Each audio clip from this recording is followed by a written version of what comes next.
So I went to Dunwoody Perimeter Mall.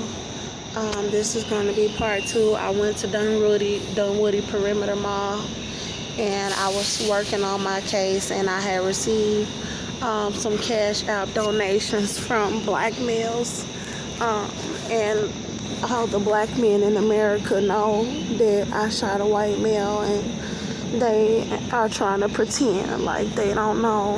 And a black male that knew, he sent me cash out donation to eat, knowing that I'm pregnant. And I went to the Dunwoody Perimeter Mall and was eating food from the food court, and I didn't have food at first until he sent me the donation. But there was a black male named Rob, and they had black men following me to the locations. Hold on, I gotta turn over.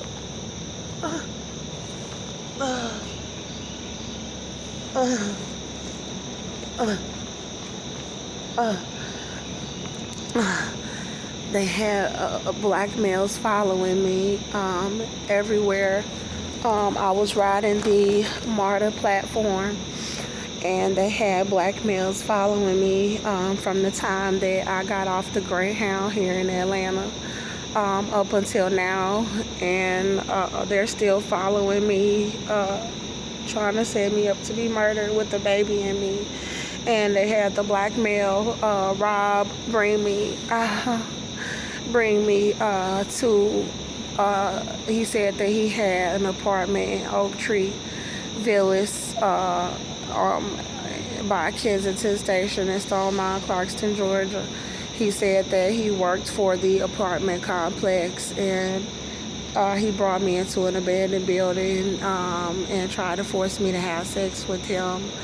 And the white said that they were gonna get me raped by all the black men in America for shooting the white male in self-defense who was attacking me and my baby, and I'm pregnant. And so I went on ahead and went with the man, believing that he really had an apartment, and it was an abandoned apartment. And the Holy Spirit woke me up, and I ran from the apartment, and they just kept trying to set me up with black men to be sex trafficked. And I kept going back to the Salvation Army and got accepted, and the black woman knew who I was already, because they had tried to deny me into the shelter because of the case where I shot the white male, and he was attacking me with a baby in me, and that I'm still pregnant. So they did not want me in the facility, knowing that the whites still want to harm me. And so I stayed in the shelter for a few days, and she had started to, I told Ms. Yarborough that I could not go to a normal doctor because they were trying to cover up my pregnancy because of what they did to me and the baby in the jail cell, and that I didn't have a normal case. And so Ms. Yarborough said she would call some people and try to see how she could help me. And they started trying to get me out of the shelter.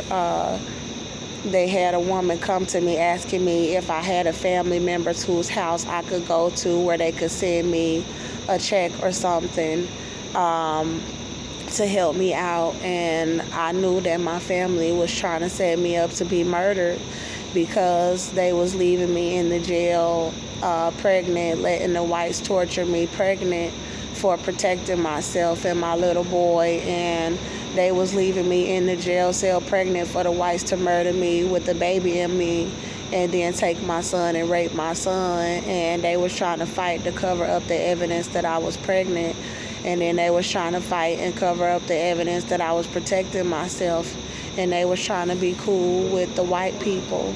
So I knew that I did not need to go to any of my family's home, that I needed to be independent so that I could tell the truth that I'm pregnant, and that I've been pregnant since the attack in my home, where he got out of prison and got me pregnant and was raping me and hitting me in my home, and that I didn't need to be anywhere where they were going to try to silence me about being pregnant, or try to lie and make it seem like I did not have a right to get my son back from these whites immediately that threatened to rape him as retaliation.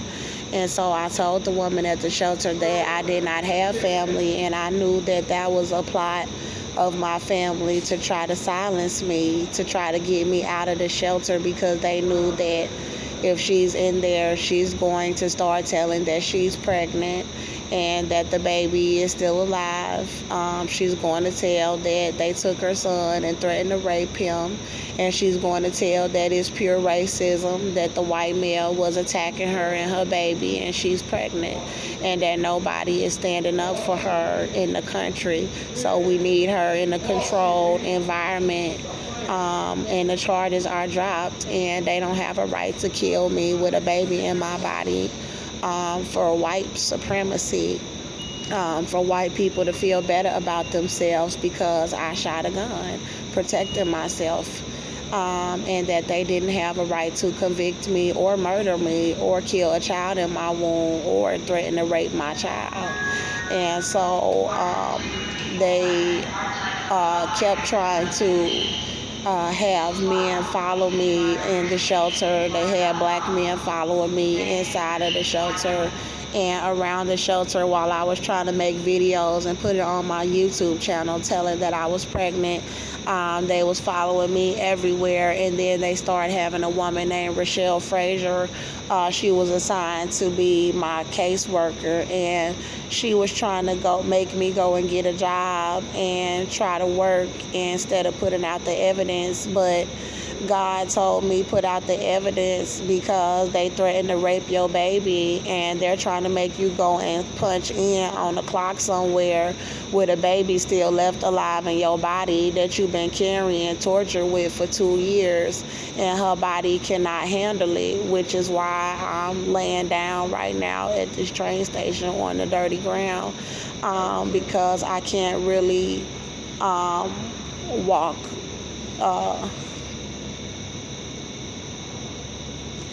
And I had agreed to go and work on a construction site, pregnant and tortured with the baby, but I couldn't make it to the job site, and my body started to give out on me as I was walking to the job site, and I knew that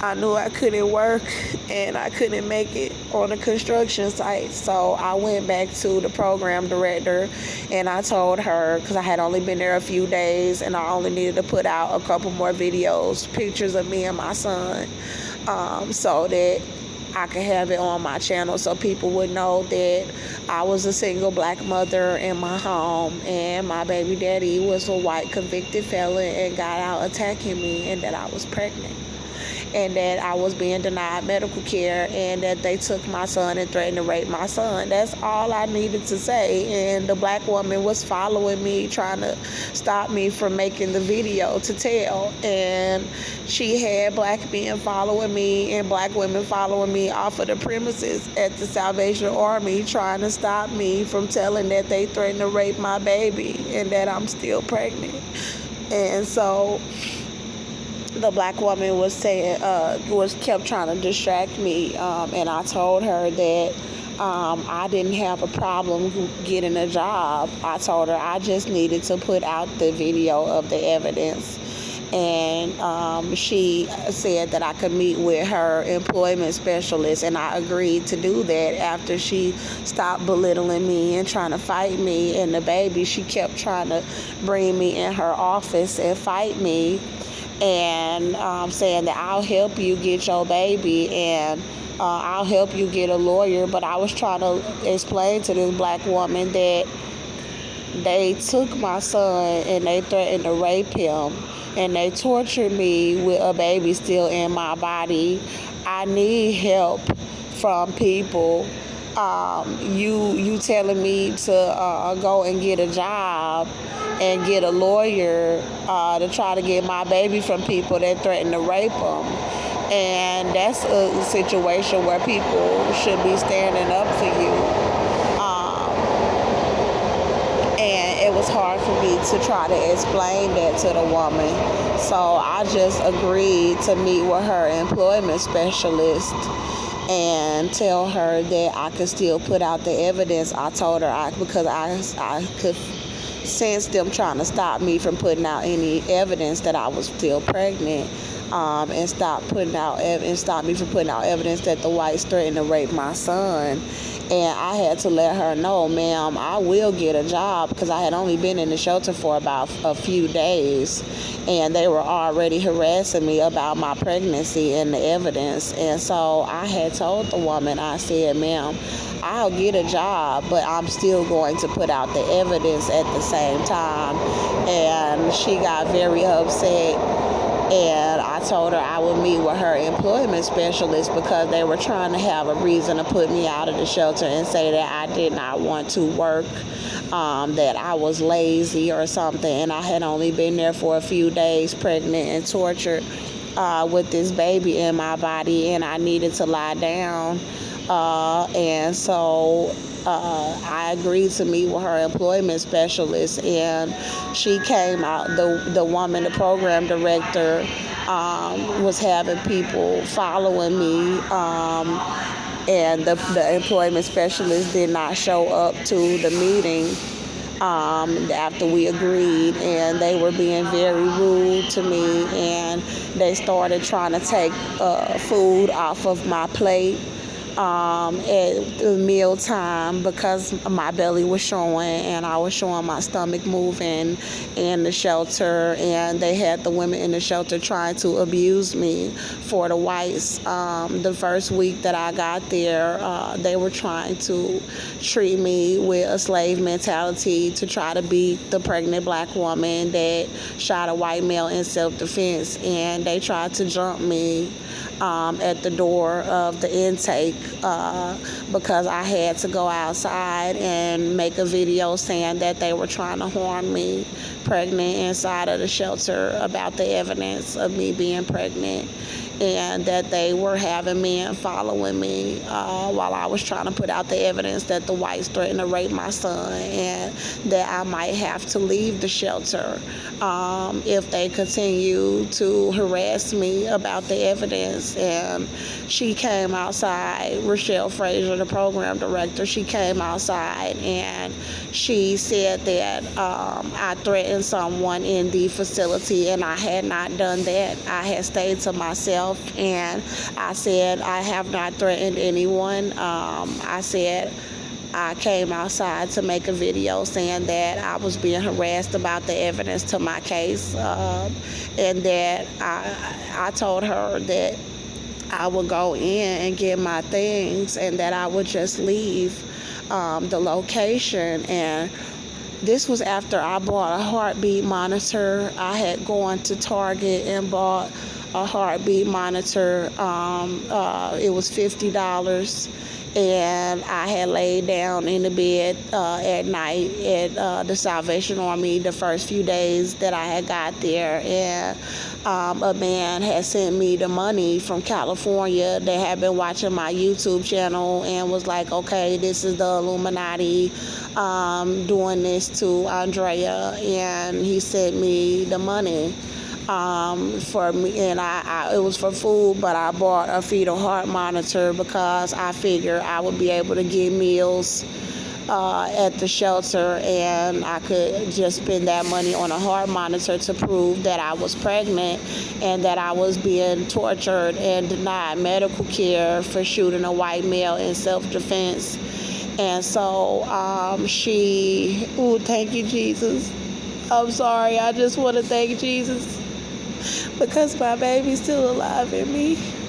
And so I went and I brought the heartbeat monitor back. I went to Dunwoody, to the Target in Dunwoody, and I bought the heartbeat monitor, and I came back to the Salvation Army, and I laid down in the bed that night, and I hooked it up and did what the directions said, and I was able to immediately detect the baby's heartbeat, and I started recording it, and the heartbeat said it was normal heart rate, and I put it on social media, on my platforms, and they had already had it set up to say I was not pregnant by this white male, that I was not pregnant from the jail.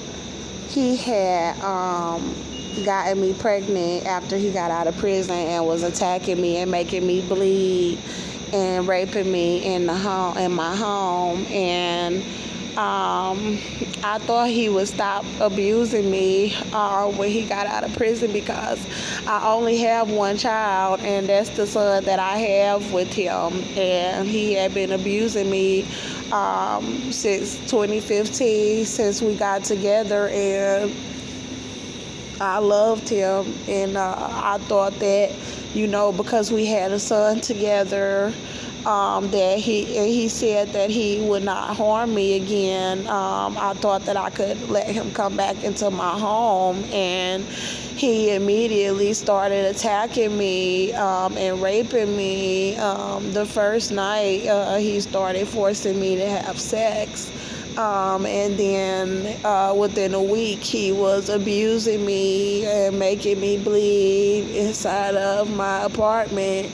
And I was calling the police, but he was fleeing from the police department. And then he was attacking our little boy.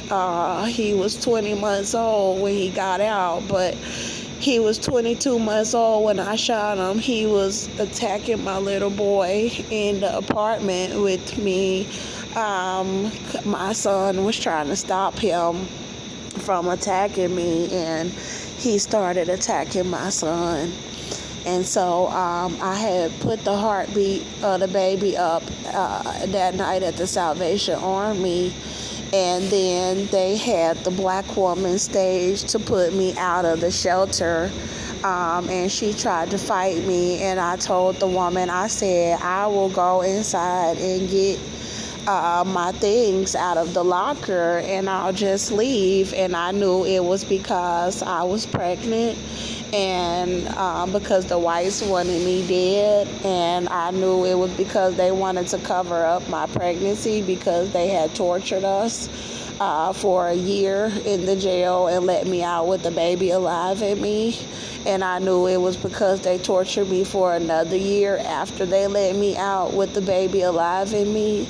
And I knew it was because my aunt tried to set me up to be murdered in Arkansas with the baby alive in me. And I knew it was because when I first came to Atlanta, they tried to have black men bringing me into apartments, trying to set me up to be killed with Atlanta police. And so no one wanted to help us. And so I was trying to flee from her at the shelter when I realized she was going to set us up. I was like, let me just get my things and I'll go. And I had the baby's heart monitor in my purse, thank God, and I still have it. And she ran inside of the shelter and told me she was calling the cops and that she wouldn't let me get my things. So some of the equipment that came with the heart monitor was still in my locker, and they had a security officer named Officer Graham, a black woman, come outside with her, and they were trying to accuse me of things to get me out of the shelter.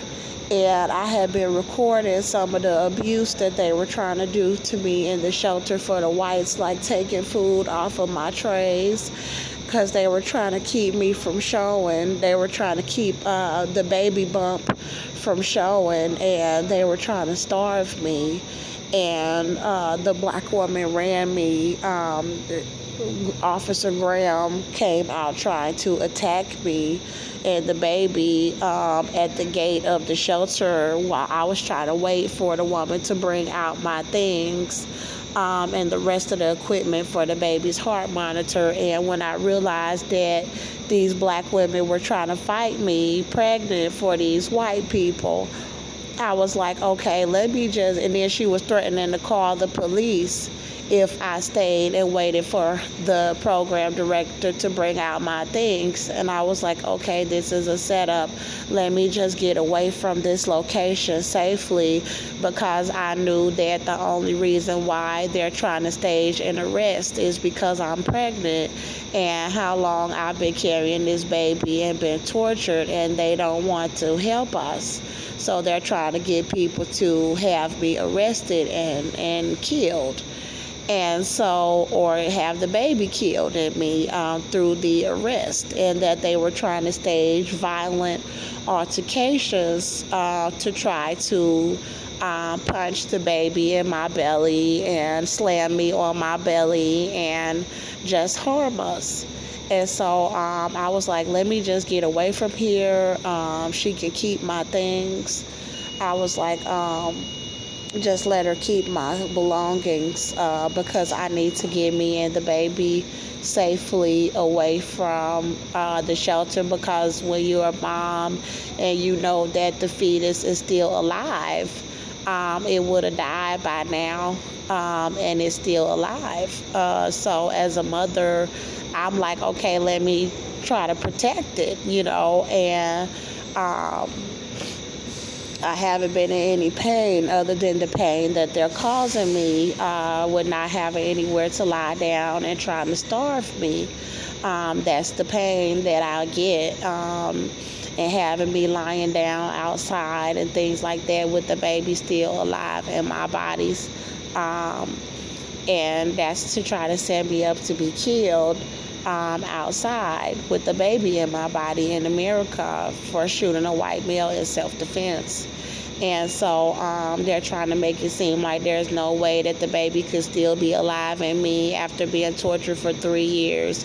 Well, it is still alive in me, and they know that it's still alive in me, and they're still trying to set me up to be murdered.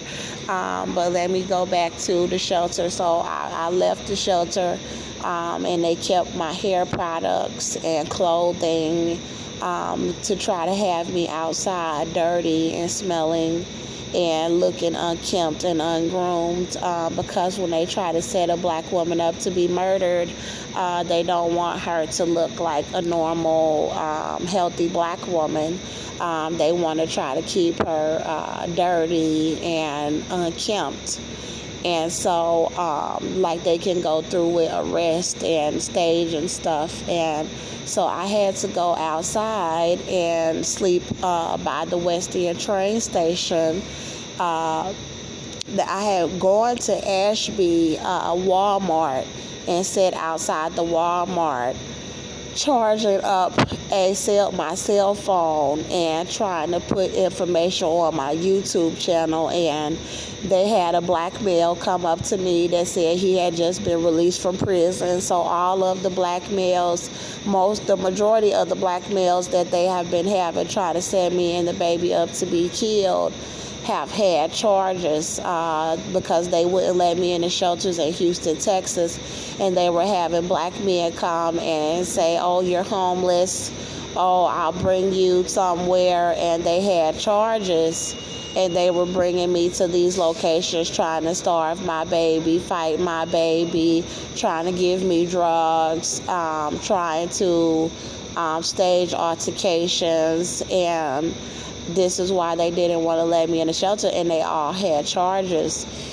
and they were giving them charges dropped. So in Texas, from the time that I was released from the jail, they would not allow me into any of the shelters, and I didn't have any charges still on my record, and I was tortured and pregnant. And the first male they had me go with had a rape charge. The second male had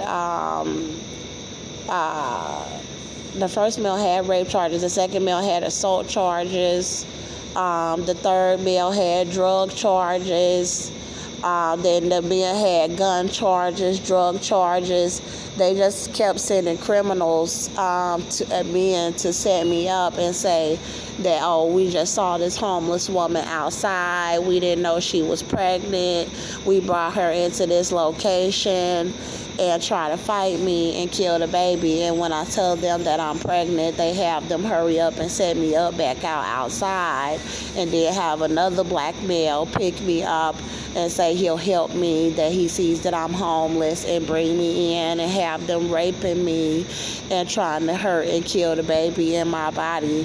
So I was telling that they were doing this to me in Houston, Texas on my YouTube channels. I was telling, and I just kept staying outside and telling that I was pregnant, that they were starving me, that they were trying to prostitute me, and that they took my son and threatened to rape him for me defending myself. And they just turned it into this whole ugly ordeal of abusing me and making it to where, oh, we're going to rape her and force her to have sex pregnant with that baby, and then turn this around to make it look like she's a whore and that we have a right to treat this pregnant black woman this way.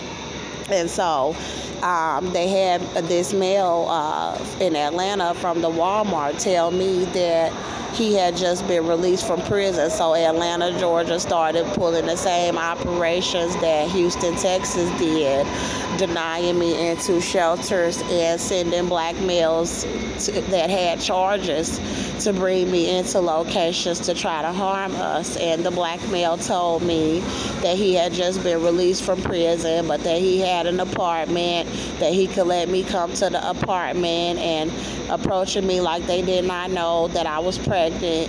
And he told me I could come to the apartment, and when I showed up, there was nobody there. So I asked another black male, could I charge my phone at his home? And when I charged the phone, he was just released from prison as well.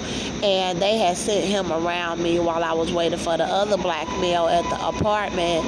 And they sent another black male that had just been released from prison, and I asked him, could I charge my phone at his home? And he was trying to make me sleep in the bed with him in an apartment that the government had given him. And I told him that I did not want to sleep in the bed with him because I knew they were trying to pass me around and have these black men try to set me up to be killed, because they already said they were going to allow all the black men in America to rape me because I shot a white man in self-defense who was attacking me and my child, and I'm pregnant in my home. And see, if they just keep having people abuse me, then it takes away from what it's all about. Austin got out of prison attacking me and my baby in my home, and I'm pregnant, and that's the bottom line. And so I fled from this black man's apartment. I made a video in his house saying that Austin was going to jail because I slept in a separate bed, and the black man got very angry. He was an older black male. He knew the agenda that everybody was trying to just pass me around to be raped. And it's gang raped. They're trying to gang rape me, and then pass me to another black male that knows that I'm pregnant and was protecting myself, and then let him gang rape me, and then pass me to somebody else and let them gang rape me, and just set me up as a prostitute on the streets to be killed.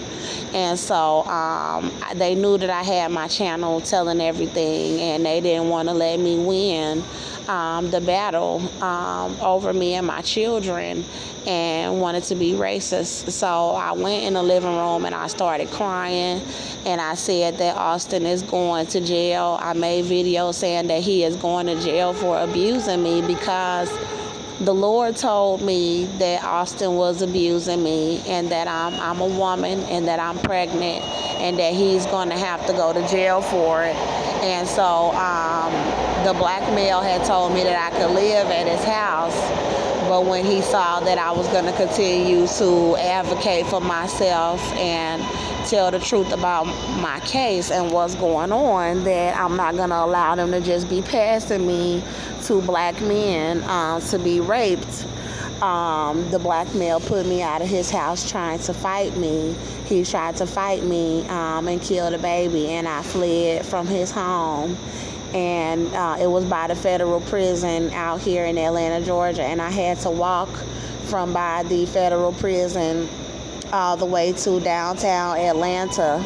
And I walked to 5 Points with them chasing me, black males in vehicles, chasing me around, trying to set me up to have to go with another black male. And I made it to the West End train station. It was an area that I was familiar with, and I sat down at the benches by the train station. And I ended up at that's where I was sleeping at. And I ended up at 5 Points train station, and they had black men following me off of the MARTA platform. They had charges and criminal records, and some of them probably don't have criminal records, but just to try to harm me because I'm a pregnant black woman that shot a white male in self-defense, and I'm not getting the medical care. So they had this male named Marcus Mitchell approached me. He followed me and approached me at the West End Mall. I was on my way to Krispy Kreme to get some food, to get some donuts, and I'm pregnant and I've been starving. And people can say there's no way that baby's still getting nutrients, but the baby has been still affecting my body the same way as a normal pregnancy, as far as still having to eat. And they have been trying to starve me, regardless of how long I've been pregnant. And so I was on my way to get something to eat, and the black male, Marcus Mitchell, said that he wanted to buy my meal for me. He said, could he buy my breakfast for me? And I only had enough to buy me a couple of donuts, and I would be broke outside, hungry, with nowhere to go. And so I was like, okay, maybe this guy will be different. Let me just hear what he has to say.